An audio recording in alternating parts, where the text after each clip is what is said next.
بسم اللہ الرحمن الرحیم۔ السلام علیکم ورحمۃ اللہ وبرکاتہ۔ حضرت آدم علیہ السلام اور ان کی بیوی حضرت حوا سلام اللہ علیہا کے اس دنیا میں آباد ہوتے ہی انسانوں کی آبادی کی ابتدا ہوئی، کیونکہ وہ دونوں اس دنیا میں بھیجے جانے والے سب سے پہلے انسان تھے۔ لیکن اس دنیا میں سب سے پہلے زنا کے گناہ کی ابتدا کیسے ہوئی؟ دنیا میں انسانی نسل کی ابتدا کے بارے میں علامہ ابن کثیر، آلوسی اور قرطبی نے تفاسیر میں لکھا ہے کہ حضرت حوا سلام اللہ علیہا کو جب بھی حمل ٹھہرتا تو ان کے ہاں جڑواں بچوں کی پیدائش ہوتی تھی، ایک بیٹا اور ایک بیٹی۔ یہ دونوں سگے بہن بھائی ہوتے تھے، جبکہ پہلے حمل سے پیدا ہونے والا بیٹا دوسرے حمل سے پیدا ہونے والی بیٹی سے شادی کر سکتا تھا۔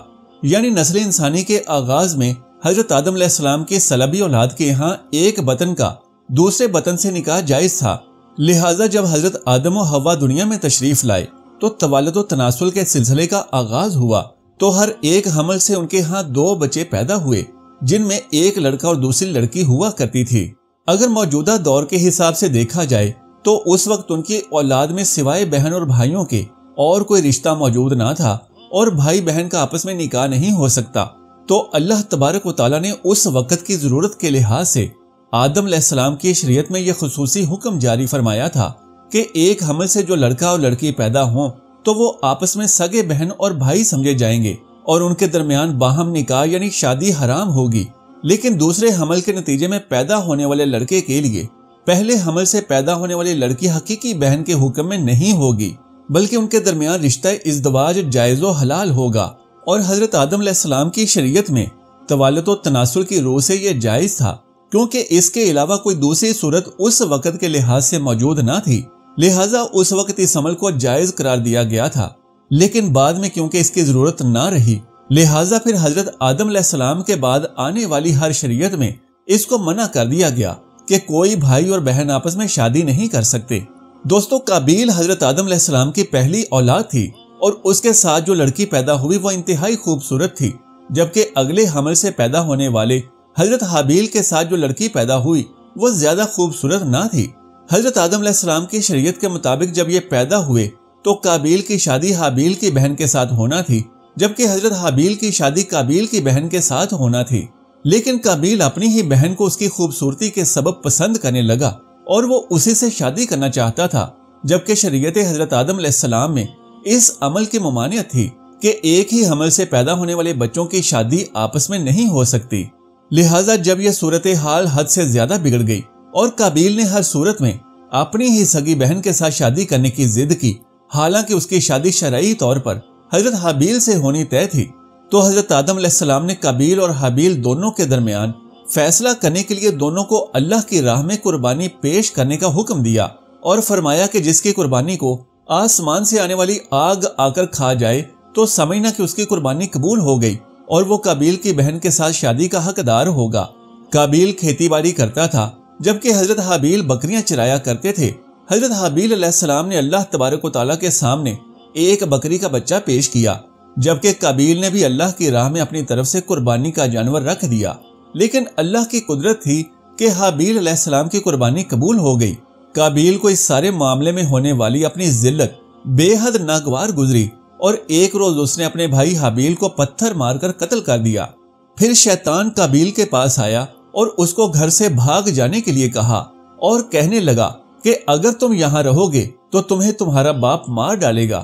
بس اسی ڈر کی وجہ سے قابیل اپنی سگی بہن اکلیمہ کو اپنے ساتھ لے کر یمن کی پہاڑیوں میں جا بسا۔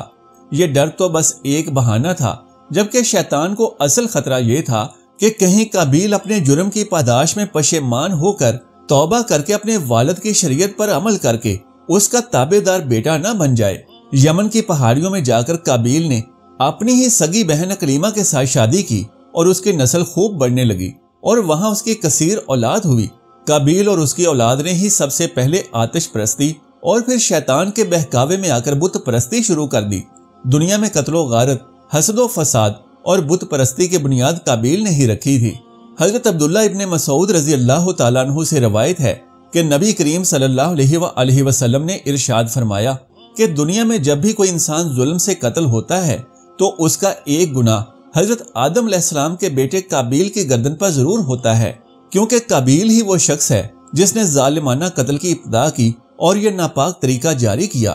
جب قابیل اپنے بھائی حابیل کو قتل کر کے غائب ہو گیا تو اس دن کے بعد حضرت آدم علیہ السلام مسلسل پریشان رہنے لگے۔ حضرت آدم علیہ السلام اللہ تبارک و تعالیٰ کی بارگاہ میں دعا کیا کرتے تھے کہ یا باری تعالیٰ مجھے نیک اولاد عطا فرما۔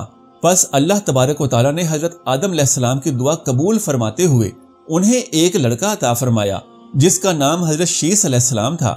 جب حضرت شیس علیہ السلام جوان ہوئے تو حضرت آدم علیہ السلام نے اپنا جانشین حضرت شیس علیہ السلام کو مقرر کر دیا۔ ان کو حکم دیا کہ اپنے بھائی قابیل سے ہمیشہ دور رہنا۔ جب حضرت آدم علیہ السلام کا وصال ہوا تو اللہ تبارک و تعالیٰ کی طرف سے بے شمار فرشتے زمین پر نازل ہوئے اور انہوں نے حضرت شیس علیہ السلام کو اپنے باپ کو دفن کرنے کا طریقہ بتلایا، جبکہ اس کے بعد حضرت بی بی حوا سلام اللہ علیہا کا بھی وصال ہو گیا اور پھر زنا کی شروعات ہوئی۔ اس کے بعد ایک وادی میں قابیل اور اس کی اولاد رہنے لگی۔ شیطان ایک آدمی کی شکل میں ان کے پاس آیا اور شیطان نے ان دونوں کو عیش و عشرت میں لگا دیا۔ شیطان نے ان کو ایسے ایسے کپڑے اور گانے بجانے کے طریقے سکھائے کہ وہ کبھی بھی ان کو نہ بھول سکے۔ انہوں نے ایک دن کو میلے کے طور پر مقرر کیا جس میں برہنہ مرد اور عورتیں شرکت کیا کرتے تھے اور اس میلے میں طرح طرح کی موسیقی اور گانے بجانے کیے جاتے۔ حضرت آدم علیہ السلام کی نیک اولادوں میں سے ایک مومن شخص نے جب ان گانے بجانے اور موسیقی کی آوازیں سنی تو اس کے دل میں بھی یہ خیال جاگا کہ میں بھی وہاں جا کر دیکھوں کہ یہ کیا معاملہ ہے۔ لہٰذا وہ شخص جب میلے میں پہنچا تو اس نے دیکھا کہ وہاں کی عورتیں بہت ہی زیادہ حسین و جمیل تھیں اور تمام مرد اور عورتیں فضول اور فحش کاموں میں مشغول تھے۔ روایات میں آتا ہے کہ حضرت شیس اور ان کے ساتھی نہایت ہی خوبصورت نوجوان تھے، لیکن ان کی نسبت ان کی لڑکیاں زیادہ خوبصورت نہ تھیں، جبکہ دوسری جانب قابیل کے قبیلے کی عورتیں نہایت ہی حسین و جمیل اور خوبصورت تھیں، لیکن ان کی نسبت مرد زیادہ حسین و جمیل نہ تھے۔ لہٰذا وہ مومن شخص قابیل کی عورتوں سے بے حد متاثر ہوا اور اس کے بعد وہ واپس آ گیا۔ اس نے دوسرے مومنین کو بھی ان عورتوں کے حسن و جمال کے بارے میں بتایا تو جو ان میں سے کمزور ایمان والے تھے وہ قابیل کی اولاد کی جانب ہجرت کرنے لگے اور یوں کافی حد تک مومن لوگ بھی قابیل کے فتنے میں داخل ہو گئے۔ وہ فضول اور فحش کاموں میں ملوث ہوتے گئے اور پھر یہاں زنا جیسے گناہ کبیرہ نے جنم لیا۔ روایات میں آتا ہے کہ حضرت شیس علیہ السلام کے ساتھ رہنے والے ساتھیوں کی تعداد بہت کم رہ گئی تھی، جبکہ قابیل کا گروہ بہت ہی مضبوط اور طاقتور ہو چکا تھا۔ لہٰذا وہ حضرت شیس اور ان کے مومن ساتھیوں کو تنگ کرتے رہتے تھے اور ان کو طرح طرح کی تکلیفیں دیا کرتے تھے۔ حضرت آدم علیہ السلام نے وفات کے وقت حضرت شیس علیہ السلام کو نصیحت کی تھی کہ اے میرے جانشین، میرے بعد تقوی اختیار کرنا اور اپنی نسل کو قابیل سے پاک رکھنا۔ چنانچہ ایسا ہی ہوا اور حضرت شیس علیہ السلام نے شادی سے انکار کیا تو قابیل کے لڑکے شیس علیہ السلام کی اولاد میں سے ایک لڑکی کو اٹھا کر لے گئے، جس پر حضرت شیس علیہ السلام نے اللہ کے حکم سے قابیل کے لشکر پر حملہ کیا اور انہیں تہس نہس کر کے لڑکی کو آزاد کروا لیا۔ مسلمان، یہودی اور عیسائی اس بات پر متفق ہیں کہ اس وقت اس دنیا میں جتنے بھی لوگ موجود ہیں وہ نسل شیس علیہ السلام میں سے ہیں۔ حابیل علیہ السلام 20 سال کی عمر میں شہید کر دیے گئے تھے اور ان کا کوئی بھی جانشین موجود نہ تھا، جبکہ قابیل اور اس کی اولاد اللہ کی نافرمانی کی مرتکب ہوئی اور شیطان کی پیروکار بنی، جس کو طوفان نوح میں غرق کر دیا گیا تھا۔ اس لیے روایات میں ملتا ہے کہ تمام نسل انسانی حضرت آدم علیہ السلام کے تیسرے بیٹے حضرت شیس علیہ السلام کی اولاد ہے۔